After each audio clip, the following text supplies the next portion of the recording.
गरुड़ जी, हे प्रभु, प्रथम अध्याय में आपने मृत्यु के क्षण का रहस्य बताया। अब कृपा कर ये भी बताइए, मनुष्य की मृत्यु के बाद आत्मा कहाँ जाती है?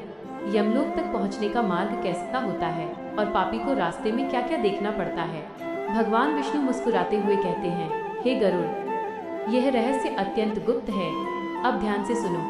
मरने के बाद आत्मा को शरीर से अलग होने में जो समय लगता है वो उसके कर्मों पर निर्भर करता है, और जब आत्मा निकलती है तो यमदूत उसे पकड़ लेते हैं। गरुड़ जी, प्रभु, यमदूत आत्मा को किस प्रकार ले जाते हैं? विष्णु भगवान कहते हैं, हे गरुड़, पापों में डूबे हुए जीव को यमदूत लोहे के पाश, डंडों और कठोर हथियारों से बांधकर ले जाते हैं। रास्ता अत्यंत भयानक होता है। भयंकर दांतों वाले राक्षस, कौवे, गिद्ध और पशु पक्षी पापी जीव को डराते और कष्ट देते हैं।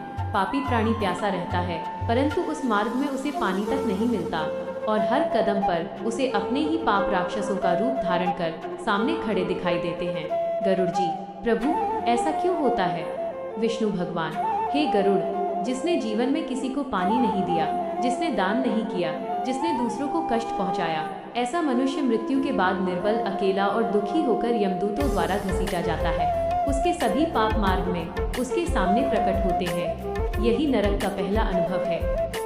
गरुड़ जी, तो हे प्रभु, मनुष्य को क्या करना चाहिए? विष्णु भगवान शांत स्वर में कहते हैं, हे गरुड़, मनुष्य को जीवन रहते हुए सत्कर्म, दान, परोपकार और सत्य का आचरण अवश्य करना चाहिए, क्योंकि मृत्यु के बाद धन, परिवार, शरीर कुछ भी साथ नहीं जाता।